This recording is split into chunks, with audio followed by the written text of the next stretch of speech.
Jayaswarajya TV ప్రేక్షకులకు నమస్కారం. ఇప్పుడు మన మధ్య మైలవరం నియోజకవర్గ ఇన్ఛార్జ్ రాష్ట్ర స్థాయి అధికార ప్రతినిధి అక్కల గాంధీ గారు మనతో ఉన్నారు. అక్కల గాంధీ గారి మీద రీసెంట్గా జరిగిన ఒక ఇన్సిడెంట్ గురించి మనం ఇక్కడికి వచ్చాము. వీటీపీఎస్ మీద పోరాటం చేస్తున్నారు. ఆ పోరాటానికి సంబంధించి వీటీపీఎస్ అధికారులు లేదంటే ఆ వీటీపీఎస్ వారి కక్షగట్టి తను వెళ్తున్న వాహనం పైన ఒక లారీని అడ్డుపెట్టి మిమ్మల్ని హత్యా ప్రయత్నం ఏదో చేయాలని మీరు రీసెంట్గా ఒక ప్రెస్ మీట్లో మీరు చెప్పారు. అది ఎంతవరకు నిజం? అసలు ఈ వీటీపీఎస్ వాళ్ళు మిమ్మల్ని ఎందుకు టార్గెట్ చేశారు? ఇటీవల కాలం నాపై దాడి జరిగిన సంఘటనకి వీటీపీఎస్ యాజమాన్యం బాధ్యత వహించాలని చెప్పి మేము ప్రెస్ మీట్ పెట్టి మీడియా ముందు చెప్పడం జరిగింది. అలాగే ఇబ్రహీంపట్నం పోలీస్ స్టేషన్లో కూడా వీటీపీఎస్ యాజమాన్యం మీద నేను కేసు కూడా పెడతాం జరిగింది. దానికి సంబంధించి సిఏ గారు వీటీపీఎస్ యాజమాన్యాన్ని పిలిపించి విచారణ జరుపుతూ ఉన్నారు. అది త్వరలోనే నిజ నిజాలు బయటకు వస్తాయి. దీనికి కారణం ఏంటంటే ఈ దాడికి జరగడానికి ముఖ్య కారణం గత దశాబ్దాల కాలంగా వీటీపీఎస్ వల్ల ఎఫెక్టెడ్ విలేజెస్ ఏవైతే ఉన్నాయో వీటీపీఎస్ కన్స్ట్రక్షన్లో పొలాలు ఇచ్చిన గ్రామాలు రైతులు ఎవరైతే ఉన్నారో 8 గ్రామాలకు సంబంధించినటువంటి ప్రజలు తీవ్రంగా అనారోగ్య పాలవుతూ ఉన్నారు. చాలామందికి చర్మ వ్యాధులు వస్తూ ఉన్నాయి, కిడ్నీలు చెడిపోతూ ఉన్నాయి, లంగ్స్ పాడైపోతూ ఉన్నాయి. అనేక రోగాల బారిన పడి అనేక మంది ఈ వీటీపీఎస్ పొల్యూషన్ వల్ల చనిపోతూ ఉన్నారు. దీన్ని మేము ఎప్పటికప్పుడే యాజమాన్యాన్ని క్వశ్చనిస్తూ ఉన్నాం.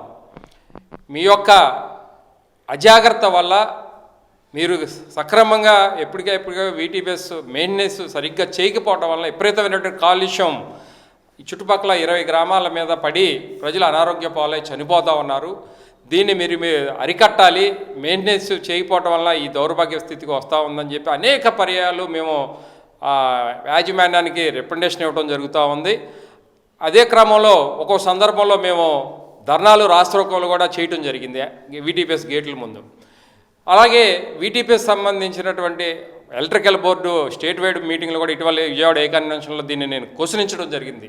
ఆ రోజు కూడా నన్ను అరెస్ట్ చేసి తీసుకొచ్చి బయటకు వదిలేశారు ఏ కన్వెన్షన్లో. అలాగే ఇటీవల పోయిన సంవత్సరం మార్చిలో నేను మొదటిసారిగా వీటీపీఎస్ గేట్ ఎక్కి నిరసన తెలియజేశాను. మొదటిసారిగా 40 సంవత్సరాల తర్వాత వీటీపీఎస్ గేటు మొదటిసారిగా టచ్ చేశాను నేను. అంటే నిరసన ఏ క్రమంలో మేము వాళ్ళకి ఇబ్బంది కలుగుతూ ఉంది వీటీపీఎస్ యాజమాన్యానికి. గత 4-3 నెలల క్రితం కూడా నేను వీటీపీఎస్ పాత గేటు దగ్గర 5 గంటల పాటు నిరసన తెలియజేసి ఆ యాజమాన్యాన్ని పిలిపించి మీరు ఇమ్మీడియట్లీగా ప్రజల ప్రాణాలు రక్షించండి, ఈ కాలుష్యాన్ని నుంచి మమ్మల్ని కాపాడండి అని చెప్పి మేము నినాదాలు ఇచ్చి చెప్తే ఖచ్చితంగా 1 నెలలో మీకు ఆ పరిష్కారం తీసుకొస్తామని చెప్పి ఇప్పటికి 5 నెలలు అయిపోయింది. అంటే కళ్ళగొల్లు మాటలు చెప్తా ఉన్నారు తప్పితే ప్రజా సమస్యల పరిష్కారం అట్లాగే ఆ బూడిదని నియంత్రించడంలో వీటీపీఎస్ యాజమాన్యం విఫలమవుతూ ఉంది. దీన్ని ఎప్పటికప్పుడు ఇక్కడ స్థానికంగా మేము ప్రశ్నిస్తూ ఉన్నాం. అది రాతపూర్వకంగా వాళ్ళకి విన్నవించుకుంటా ఉన్నాం. నిరసన కార్యక్రమాల ద్వారా వాళ్ళకి మేము వాళ్ళ యొక్క ప్రజలకు జరిగే నష్టాన్ని ఏలెత్తు చూపిస్తూ ఉంటే ఇది జీర్ణించుకోలేక మొన్న 10 రోజుల క్రితం నేను ఇబ్రహీంపట్నం నుంచి కొండపల్లి వస్తుంటే రాత్రి 10 గంటల సమయంలో ఒక రోడ్డు పక్కన వీటీపీఎస్ సంబంధించినటువంటి ట్యాంకర్స్ ఏవైతే ఫ్లాష్ ట్యాంకర్లు ఉన్నాయో ఆ ట్యాంకర్ ఆల్ ఆఫ్ సడన్గా నా కారు మీదకి వచ్చేసి గుద్దించే పరిస్థితి వచ్చింది. ఎమ్మటనే నేను స్థానిక పోలీసు వారికి తెలియపరిచాను. అట్లాగే వీటీపీఎస్ యాజమాన్యానికి సంబంధించిన సెక్యూరిటీ వాళ్ళకి తెలియపరిచాను. 2-3 గంటలు అక్కడ మేము రాత్రి 12 వరకు కూడా నిరసన కూడా తెలియపరిచా వీటీపీఎస్ పాత గేటు దగ్గర. ఆ క్రమంలో ఖచ్చితంగా ఇటువంటి ప్రాబ్లం మళ్ళీ రిపీట్ కాకుండా చేస్తాము. ఎక్కడ ఫ్లాష్ ట్యాంకర్లు రోడ్డు మీద నిలబెట్టము. అలాగే ఏదైతే వీటీపీఎస్ గొట్టం ద్వారా వచ్చేటటువంటి పొల్యూషన్ కూడా మేము అరికడతామని చెప్పి ఆ రోజు ప్రామిస్ చేస్తే నేను ఎమ్మటనే మళ్ళీ తెల్లారి ఇక్కడ ప్రెస్ మీట్ పెట్టి దీనికి బాధ్యత ఏదైతే నా వాహనాన్ని ఢీ కొడటానికి నన్ను హత్య ప్రయత్నం చేయడానికి మరి లారీ ప్రయత్నించిందో అది ఖచ్చితంగా వీటీపీఎస్ యాజమాన్యులే బాధ్యులు అని చెప్పి నేను కంప్లైంట్ ఇవ్వడం జరిగింది ఇబ్రహీంపట్నం పోలీస్ స్టేషన్లో. దానికి సంబంధించినటువంటి ఎంక్వైరీ కూడా సిఏ గారు చేయడం జరుగుతూ ఉంది. మీపై జరిగిన హత్యా ప్రయత్నం ఏదైతే ఉందో దాన్ని పవన్ కళ్యాణ్ గారి దృష్టికి తీసుకెళ్లారా? జనసేన నేతలు ఏమని అంటున్నారు? పవన్ కళ్యాణ్ గారు ముఖ్యంగా ఏమంటున్నారు? నేను ప్రెస్ మీట్ పెట్టంగానే అవి కొన్ని మీడియా ఛానల్స్లో బ్రేకింగ్ న్యూస్ కింద వచ్చినాయి. దాన్ని ఎమ్మటనే పార్టీ ఆఫీస్ నుంచి రాష్ట్ర కార్యదర్శులు నాకు ఫోన్ చేయడం జరిగింది. ఏం జరిగిందని చెప్పి నన్ను అడిగారు.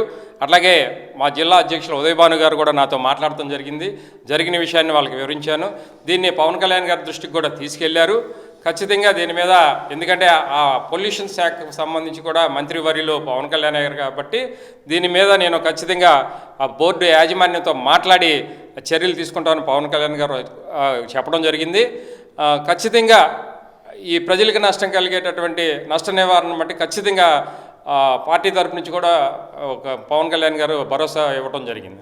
ముఖ్యంగా చూసుకుంటే సార్, కొండపల్లి ప్రాంతము లేదా మైలవరం నియోజకవర్గం రాష్ట్ర స్థాయిలో అక్కల గాంధీ గారి పేరని చెప్పగలే పెద్ద ప్రజలకి చాలామందికి తెలుసు అక్కల గాంధీ గారు ఏంటనేది. మీరు గత 2 దశాబ్దాలుగా ఇక్కడ చాలా పోరాటాలు చేశారు. ముఖ్యంగా చెప్పుకోవాలంటే సమైక్యాంధ్ర ఉద్యమం రోజు ఏదైతే ఉందో ఆ రోజు మీ మీద అనేకమైన రైలు రోకోలు చేయటం, కేసులు పెడతాం, దాని మీద మీరు ఎంత పోరాటం చేశారనేది ఇక్కడ ఉన్న ప్రజలందరూ తెలుసు. కానీ చాలామంది ప్రజలు ఏమనుకుంటున్నారంటే కష్టపడ్డారు, పార్టీ అధికారంలోకి వచ్చింది, ఏమైనా నామినేటెడ్ పోస్టులు ఏమన్నా చూడాలి మా అక్కల గాంధీ గారిని చాలామంది ప్రజలు అనుకుంటున్నారు. దాని మీద మీరు ఏమంటారు? నేను కొండపల్లి స్థానికుడిగా 2000లో ఇక్కడ ఎంపీటీసీగా కొండపల్లిలో గెలిచి ఈ ఇబ్రహీపట్నం మండలానికి వైస్ ఎంపీపీగా 2006 వరకు పనిచేసి 2007 నుంచి 2013 వరకు జిల్లా యూత్ కాంగ్రెస్ ప్రెసిడెంట్గా పనిచేసి 2013 నుంచి 2017 వరకు ఆల్ ఇండియా హ్యాండీక్రాఫ్ట్స్ డైరెక్టర్గా పనిచేసి అలాగే 2019లో జనసేన పార్టీ తరఫున మైలవరం నియోజకవర్గానికి ఎమ్మెల్యేగా పోటీ చేసి ఆ పోటీ చేసిన ఎలక్షన్స్ వచ్చిన రిజల్ట్ తర్వాత మేము ఓడిపోయాక కూడా పవన్ కళ్యాణ్ గారిని నన్ను ఈ నియోజకవర్గానికి ఇన్ఛార్జిగా నియమించి రాష్ట్ర అధికార ప్రతినిధిగా కూడా నాకు బాధ్యతలు అప్పచెప్పారు. ఈ 5 ఏళ్ల నుంచి కూడా పార్టీ కోసం టీవీ డిబేట్లో మాట్లాడినాయి, లేకపోతే పార్టీ ఇచ్చినటువంటి పిలుపు గ్రామాల్లో ఆ నిరసన కార్యక్రమాలు కావచ్చు, ధర్నాలు కావచ్చు, రాష్ట్రోకాలు ఏదైతే పార్టీ కార్యక్రమాలను అవి చేసుకుంటూ పార్టీ యొక్క కేడర్ను కూడా బలోపేతం చేసుకుంటూ మరి పార్టీని ఎంతో స్ట్రెంగ్ చేసుకుంటూ వచ్చాం. మరి గడిచిన 25 సంవత్సరాల్లో పూర్తి స్థాయిలో రాజకీయాల్లో ఉన్నాను. ఆ విధంగా నేను గల్లీ నుంచి ఢిల్లీ దాకా అన్ని పదవులు కూడా చేశాను. ఈ నియోజకవర్గంలో గల్లీ నుంచి ఢిల్లీ దాకా పదవులు చేసినటువంటి వ్యక్తి కూడా వేరే పార్టీలో కానీ ఇక్కడ లోకల్లో ఎవరు లేరు. డైరెక్ట్గా ఎమ్మెల్యే అయితే అయి ఉండొచ్చు, కానీ ఒక సామాన్య కార్యకర్త స్థాయి నుంచి ఢిల్లీ స్థాయి దాకా పదవులు చేసినటువంటి వ్యక్తిని. ఖచ్చితంగా మీరు అన్నట్టు ప్రజల్లో ఆ ఆదరణ అభిమానాలు ఉన్నాయి. ఎందుకు ఉన్నాయంటే ఇదే ఇప్పుడు మీరు చెప్పినటువంటి సమైక్యాంధ్ర ఉద్యమంలో నేను 6 రోజులు ఇదే కొండపల్లిలో నిరాహార దీక్ష చేశాను. ఆ సందర్భంలో రైలు రోకో చేసాం, రాష్ట్ర రోకో చేసాం, ఆమరణ దీక్ష చేసుకుంటున్నా అంటే ఆత్మహత్య చేసుకుంటున్నా అనే దాని మీద కూడా మా మీద కేసులు పెట్టారు. ఆ కేసులు కూడా దరిదాపు 15 సంవత్సరాల పాటు రైల్వే కోర్టుల చుట్టూ కూడా తిరిగి ఇటీవల కాలంలో ఆ కేసులు కూడా కొట్టేపించుకోవడం జరిగింది. అదే కాకుండా ప్రజా సమస్య ఏదైతే ప్రజలకు అవసరమైన పొల్యూషను లేదా తాగునీటి సమస్య, నినగాక మొన్న కూడా కొండపల్లికి ఒక 5-6 రోజుల పాటు ఈ మైలవరం నియోజకవర్గంలో 110 గ్రామాలకు మంచినీళ్ళు రాలా. కేవలం ఏంటంటే ఈ వీటీపీఎస్ బూడిద ఏదైతే మనకి మంచినీళ్ళు ఇచ్చేటువంటి ఫిల్టర్ బెడ్లోకి ఈ బూడిద నీరు వెళ్ళిపోయింది. ఆర్డబ్ల్యూకి సంబంధించినట్టు ఫిల్టరేషన్ చేసే ఆ బెడ్లు మేము మోటార్లోకి బూడిద వెళ్ళిపోయింది. దాని మీద కూడా మొన్న నిరసన తెలియజేసి మళ్ళీ అటన్నిటిని కూడా మళ్ళీ ఫిల్టర్ని మళ్ళీ రీజనరేషన్ చేసి మళ్ళీ మంచినీళ్ళు అందించడం జరిగింది. అలాగే పొల్యూషన్ సంబంధించి 2007 నుంచి కూడా అనేక పర్యాయాలు వీటీపీఎస్ గ్రౌండ్లో వీటీపీఎస్ కొత్తగా వచ్చేటటువంటి 800 మెగావాట్స్ కావచ్చు, 500 మెగావాట్ కావచ్చు, వీటన్నిటికి సంబంధించిన పబ్లిక్ హియరింగ్లు జరిగినాయి. వాటిల్లో కూడా మేము అధికారులని, కలెక్టర్ని, అప్పుడు మన జెన్కో ఎండీగా విజయానంద్ గారు ఉండేవాళ్ళు, డైరెక్టర్లుగా రాధాకృష్ణ గారు, వామన్ రావు గారు, వీళ్ళందరూ ఉండేవాళ్ళు. వాళ్ళందరినీ కూడా ప్రజల సమక్షంలో ఖచ్చితంగా వీటీపీఎస్ వల్ల మాకు జరిగే నష్టాన్ని కానీ అప్పటికప్పుడే మనం ఏలెత్తి చూపించి మాకు ఎప్పుడు కూడా గత 40 ఏళ్ళ నుంచి సిఎస్ఆర్ఏ ఫండ్ కూడా వీటీపీఎస్ నుంచి రావాల్సి ఉంది గ్రామాలకి. వాటిని కూడా ఈ పోట్లాడి వాళ్ళతో ఆ సిఎస్ఆర్ఏ ఫండ్ని కూడా మేము రప్పించుకోగలిగాం. కొంత దురదృష్టకరం ఏంటంటే అలాట్మెంట్ అయితే సంవత్సరానికి 3 కోట్ల రూపాయలు ఇస్తామని చెప్పి ప్రామిస్ చేసి కేవలం 3 సంవత్సరాలు మాత్రమే ఇచ్చారు. ఇంకా 24 కోట్ల రూపాయలు సిఎస్ఆర్ఏ ఫండ్ వీటీపీఎస్ నుంచి బకాయి ఉంది. దాన్ని కూడా మేము ఇటీవల కాలంలో అనేక సందర్భాల్లో ప్రస్తావించాం. అట్లా ఎప్పుడూ కూడా ప్రజా సమస్యల మీద అధికారంలో ఉన్నా లేకపోయినా స్టిల్ ఈరోజు మేము అధికారంలో ఉన్నాం కదా, మనం ఈ సమస్యలు లేవనెత్తితే మనకి ఏమైనా ఇబ్బంది అయిద్దామో లేదా రేపు ఏదంటే మనకు పదవులకి ఏమైనా అడ్డయిద్దామో అని ఎక్కడ జంకకుండా ప్రజా పోరాటం, నిరంతర పోరాటం. ప్రజలకి నష్టం జరిగితే ఖచ్చితంగా అది పార్టీకి పదవులకి సంబంధం లేదు, అది వ్యక్తిగతంగా మేము కొండపల్లి పోరాట సమితి కింద చేస్తున్నటువంటి ఉద్యమం, ప్రజా ఉద్యమం అది. ఆ విధంగా ప్రజల సమస్యల మీద ఎప్పుడు పోరాడుతున్నాం కాబట్టి ప్రజలు ఖచ్చితంగా అక్కలగాంధీ ఇక్కడ స్థానికుడు కాబట్టి ఇతనికి ఒక మంచి బాధ్యత పదవి ఇస్తే మనకు ఎప్పుడు అందుబాటులో ఉంటాడనే ఆలోచన ప్రజల్లో ఉంది. ఖచ్చితంగా దానికి మేము నమ్ముకున్న పార్టీ, మేము నమ్ముకున్న పవన్ కళ్యాణ్ గారు ఖచ్చితంగా తగు న్యాయం చేస్తారని చెప్పి ఈ సందర్భంగా తెలియజేస్తాం. మీరు చేస్తున్న ఏదైతే పోరాటాలు ఉన్నాయో, ఇప్పుడు దాకా మీరు చేసిన ఏదైతే ఉద్యమాలు ఉన్నాయో, పవన్ కళ్యాణ్ గారి దృష్టికి అవి వెళ్ళినాయా, లేదా ఆ పవన్ కళ్యాణ్ గారి దృష్టిలో అక్కల గాంధీ గారికి మంచి స్థానం ఉందని మీరు నమ్ముతున్నారు? ఖచ్చితంగా మాకు 2019 ఎలక్షన్లు అయిన తర్వాతే ఒక ఇన్ఛార్జిగా నాకు బాధ్యతలు అప్పచెప్పడం, ఒక రాష్ట్ర అధికార ప్రతినిధిగా 6 నియమిస్తే రాష్ట్రంలో, అందులో ఒకడిని నేను. అంటే ఖచ్చితంగా ఆయన దృష్టిలో మనం ఉన్నాం కాబట్టి ఇన్ఛార్జి బాధ్యతలు, అధికార ప్రతినిధి బాధ్యతలు చెప్పారు. గడిచిన 5 సంవత్సరాల్లో కూడా 19 నుంచి 24 ఎలక్షన్స్ అయ్యేంత వరకు రాష్ట్రంలో పార్టీకి సంబంధించినటువంటి అనేక కార్యక్రమాలు జరిగినాయి. పోరాట యాత్ర జరగని, లేదంటే పార్టీ ఆవిర్భావ దినోత్సవాలు కావచ్చు, లేదంటే ఇంకా ఆయన పాదయాత్రలు కావచ్చు, లేదా ఎక్కడన్నా రైతు సమస్యల మీద పోరాటం కావచ్చు, ఎక్కడ ఏ కార్యక్రమం జరిగినా రాష్ట్రం మొత్తం మీద నన్ను అక్కడ ఒక కమిటీలో బాధ్యుడిగా ఆ 10 రోజులు ఆ కార్యక్రమం అయిపోయేంతవరకు మమ్మల్ని కమిటీలు వేసి మాకు ఎప్పుడు ఆయన ప్రాధాన్యత కల్పించారు పవన్ కళ్యాణ్ గారు. ఎక్కడా కూడా ఆ ప్రాధాన్యత ఇప్పించడంలో పవన్ కళ్యాణ్ గారు ఖచ్చితంగా మైలవరం నియోజకవర్గం నుంచి అక్కల రామ్మోహన్ రావు, అంటే ఆయన దృష్టిలో అక్కల రామ్మోహన్ రావు అంటే తెలుస్తుంది, అసలు పేరు అది కాబట్టి రామ్మోహన్ రావు గారు ఖచ్చితంగా పేరు ఉండాలి అని చెప్పి ఆ లిస్టులో పెడతా ఉండేవాళ్ళు. ఆ విధంగా మాకు ఎప్పుడు గుర్తింపు ఉంది. ఖచ్చితంగా పవన్ కళ్యాణ్ గారు భవిష్యత్తులో మాకు తగు న్యాయం చేస్తారని చెప్పి ఆశిస్తా ఉన్నాం. మైలవరం నియోజకవర్గ ప్రజలు ముఖ్యంగా అక్కల గాంధీ గారిని 3 అక్షరాలతో చూడాలనుకుంటున్నారు. 3 అక్షరాలు ఎమ్మెల్యే అన్న పేరు మేము ఎప్పుడు చూడగలం? ముఖ్యంగా మైలవరం నియోజక ప్రజలు చాలామంది అనుకుంటున్నారు అక్కల గాంధీ గారిని మేము ఎమ్మెల్యేగా చూడాలి, ఎప్పుడు ఆ ఛాన్స్ మాకు దక్కిద్ది అనుకుంటున్నాం. ఖచ్చితంగా ప్రజల కోరిక మేరకు అది నెరవేరదబోతూ ఉంది త్వరలోనే.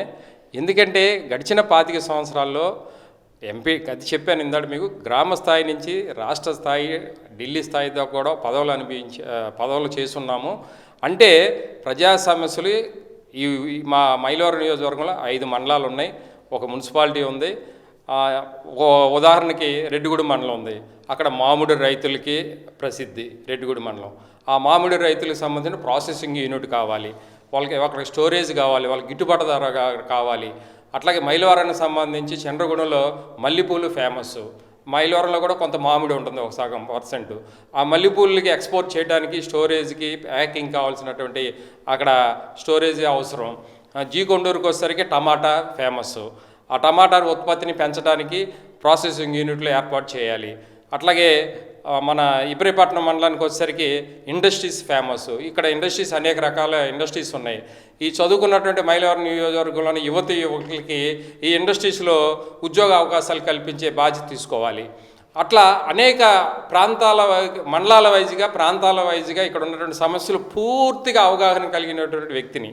అలాగే తాగునీరు, మన సాగునీరు, ఏదైతే పంటలు కావాల్సినటువంటి నీటిని కూడా ఏ ప్రాంతాల నుంచి ఏ కాలువల ద్వారా సకాలంలో ఈ పంటలు పండించడానికి నీరు అవసరమో అవన్నీ కూడా క్షుణ్ణంగా తెలిసినటువంటి వ్యక్తిని. అట్లాగే తాగునీటికి సంబంధించినటువంటి మంచినీటిని కూడా ఈ 104 గ్రామాలు ఏదైతే మైలవరం నియోజకవర్గంలో ఉన్నాయో ఆ గ్రామాలన్నింటికి కూడా ఎలా అయితే మనకు టైం ప్రకారం సప్లై చేసి మంచి ఫిల్టర్ కలిగినటువంటి బెడ్ మనకి ఇబ్రహీపట్నంలో ఉంది. ఆ వాటర్ని కూడా నిరంతరం ఈ 104 గ్రామాలకి మంచినీరు అందించాలి అనేది దాని మీద కూడా నాకు పూర్తిగా అవగాహన ఉంది. అట్లాగే ప్రసిద్ధి చెందినటువంటి కొండపల్లి కిల్లా ఈ కృష్ణా జిల్లాలోనే, ఉమ్మడి జిల్లాలో ఒక పర్యాటక కేంద్రంగా ఒక పాత రాజుల కాలం చారిత్రాత్మకమైన కట్టడం కలిగినటువంటిది కొండపల్లి కిల్లా. దాని ద్వారా ఈ కొండపల్లి చుట్టుపక్కల ప్రాంతాన్ని పర్యాటక కేంద్రంగా అభివృద్ధి చేయడానికి, అట్లాగే ఇబ్రహీపట్నంలో పవిత్ర సంగమాన్ని హారతులు ఇచ్చి గతంలో ఉండేది, ఇప్పుడు తీశారు వైసీపీ గవర్నమెంట్ వచ్చిన తర్వాత. అతను మళ్ళీ దాన్ని పునరుద్ధరించి ఒక పవిత్ర సంగమాన్ని డెవలప్ చేస్తే ఈ కొండపల్లి కిల్లా, ఇబ్రహీపట్నం ఇవన్నీ కూడా పర్యాటక కేంద్రంగా ఎంతో అభివృద్ధి చెంది ప్రజలకి ఉపయోగకరంగా ఉంటుంది వ్యాపార పరంగా. అట్లాగే బయట నుంచి వచ్చేటటువంటి పర్యాటకులు కూడా ఆనందదాయకంగా ఉంటుంది. ఇవన్నీ కూడా తెలిసిన వ్యక్తిని ఇక్కడ స్థానికంగా, కాబట్టి ఖచ్చితంగా లోకల్గా ఉన్నటువంటి వ్యక్తి ఒకళ్ళు మనం ఎమ్మెల్యేగా ఉంటే మంచిదనేది చెప్పి ప్రజల అభిప్రాయం ఉంది. అట్లాగే రైతు వారికి మిర్చి సాగు జరుగుతూ ఉంటుంది, పత్తి సాగు జరుగుతూ ఉంటుంది, వరి సాగు జరుగుతూ ఉంటుంది. వీటన్నిటి కూడా గిట్టుబాటు ధర ఎప్పటికప్పుడే తీసుకురావాల్సిన అవసరం కూడా ఉంది ప్రభుత్వంతో మాట్లాడి. దానికి తగు సమయంలో కోల్డ్ స్టోరేజ్లు ఏర్పాటు చేసి సరైన ధర వాళ్ళకి గిట్టుబాటు ధర ఇచ్చి ఎక్కడ ప్రజలకు నష్టపోకుండా వాళ్ళకి చూసుకునే బాధ్యత కూడా ఇవన్నీ మనకి స్థానికంగా అన్ని విధాలుగా తెలిసిన వ్యక్తిని కాబట్టి ప్రజలు ఆ విధంగా కోరుకుంటా ఉన్నారు. ఖచ్చితంగా అది త్వరలోనే నెరవేరబోతాం. ప్రస్తుతం ఒక టాక్ దాని మీద మీరు ఏమైంది? ఇప్పుడు మీ గ్రౌండ్ లెవెల్లో నిజంగానే టీడీపీ జనసేన కలిసికట్టుకు పనిచేస్తున్నారా? ఎమ్మెల్యేతో మీ సఖ్యత ఎలా ఉంది? ఖచ్చితంగా స్థానిక శాసనసభ్యులు వసంత వెంకట కృష్ణప్రసాద్ గారు కూటమిలో ఎమ్మెల్యే అయిన కూటమికి ఎమ్మెల్యే, ఒక టీడీపీకి కాదు, ఒక జనసేన అని కాదు, కూటమి అంటే జనసేన, టీడీపీ, బీజేపీ కూటమి అభ్యర్థి ఎమ్మెల్యే అయిన అంటే మాకు కూడా ప్రజలతో పాటు అందరికీ ఎమ్మెల్యే. ఆయన్ని ఖచ్చితంగా కూటమి ఎమ్మెల్యేగా మేము ఎప్పుడు కూడా గౌరవిస్తాము. అలాగే ఆయనతో మాకు ఎలక్షన్స్ టైంలో కానీ ఎలక్షన్లు అయిపోయిన ఈ 8 నెలల్లో కానీ ఎక్కడ చిన్న పొరపాట్లు లేకుండా ప్రచారం కూడా ధీటుగా మన ప్రత్యర్థులకి వైసీపీకి ధీటుగా మనం ఆ రోజు రాత్రింబావుల్లో కూడా ఎమ్మెల్యే గారు మేము పాల్గొని మీరు చూస్తుంటారు ఎలక్షన్ ప్రచారంలో. ఇక ఆయన నేను తలకు గుడ్డ కట్టుకొని రాత్రింబావుల్లో అనే తేడా లేకుండా తిరిగి ప్రచారం చేసాం. ఎలక్షన్స్ అయిన తర్వాత కూడా మా జన సైనికులు అన్ని గ్రామాల్లో కూడా ఆ విధంగానే ఏదైతే రాష్ట్ర అధ్యక్షులు పవన్ కళ్యాణ్ గారు పిలిపించారో దానికి అనుగుణంగా మనం కూటమి అభ్యర్థిని గెలిపించుకున్నాం. ఎలక్షన్స్ అయిన తర్వాత కూడా మాకు ఎమ్మెల్యే గారు ఆ ప్రాధాన్యత ఇస్తూ ఉన్నారు. అట్లాగే టీడీపీ వారితో కూడా గ్రామాల్లో మేము ఆ విధంగా శక్తితో ముందుకెళ్తా ఉన్నాం. అలాగే స్థానికంగా మండల స్థాయిలో కావచ్చు, గ్రామ స్థాయిలో కావచ్చు, పదవుల విషయంలో కూడా ఎప్పటికప్పుడే మేము ఎమ్మెల్యే గారి దగ్గరికి వెళ్ళి మాకు కావాలి, ఇట్లా ఇది కావాలని వారు కోరటం, దాన్ని వారు ఓకేని అంటాం. ఈ విధంగా మేము ఒక సమన్వయంతో ముందుకెళ్తా ఉన్నాం. మొన్నే ఎమ్మెల్యే గారు చెప్పారు, కేసినేని చిన్ని గారు కూడా చెప్పారు, ఇటీవల కాలంలో చంద్రబాబు నాయుడు గారు ఒక వీడియో కాన్ఫరెన్స్ రాష్ట్ర స్థాయిలో ఎమ్మెల్యేలు వీడియో కాన్ఫరెన్స్ జరుగుతూ ఉంటే జనసేన టీడీపీ కోఆర్డినేషన్ మైలవరంలో చూసి నేర్చుకోండి, వాళ్ళు అక్కడ చక్కగా కలిసి ముందుకు వెళ్తున్నారని చెప్పి స్వయాన చంద్రబాబు నాయుడు గారు మన కాన్ఫరెన్స్ కాల్లో చెప్పారని చెప్తే అందరూ కూడా దాన్ని ఆశ్చర్యపోయారు. ఆ విధంగా సమన్వయంతో ముందుకు వెళ్తున్నాం. ఖచ్చితంగా భవిష్యత్తులో కూడా పార్టీ ఇక్కడ ముఖ్యం ఏంటంటే ఏదైతే పవన్ కళ్యాణ్ గారు పిలుపున్నారో దాన్ని తూచా తప్పకుండా మేము ఏదైనా చిన్నగా ప్రతి ఊళ్ళో ఉంటే, ప్రతి పార్టీలో ఉంటే వాటిని మేము ఎప్పటికప్పుడు సరి చేసుకుంటూ సమన్వయంతో ముందుకు వెళ్తా ఉన్నాం. భవిష్యత్తులో కూడా పార్టీకి అనుకూలంగా మేము పనిచేస్తామని చెప్పి సందర్భంగా చూశారు కదా. ఇప్పుడు త్వరలోనే అన్ని సమస్యలు పవన్ కళ్యాణ్ గారి దృష్టికి తీసుకెళ్ళాము. త్వరలోనే పవన్ కళ్యాణ్ గారు కూడా దీని మీద స్పందిస్తారు. ఏదైతే దాడి జరిగిందో దాడిని కూడా పవన్ కళ్యాణ్ జనసేన పార్టీ నేతలు సీరియస్గా తీసుకున్నారు. ఏదైతే త్వరలోనే వీటీపీఎస్ మీద చర్యలు ఉంటాయని అండ్ త్వరలోనే అన్నీ అనుకూలిస్తే కనుక తను ఎమ్మెల్యేగా పోటీ చేసి ఇక్కడ గెలుస్తాననేది చెప్తున్నారు అఖిల గాంధీ గారు. మరింత విషయాల కోసం కీప్ వాచింగ్ జై స్వరాజ్య టీవీ. Thank you.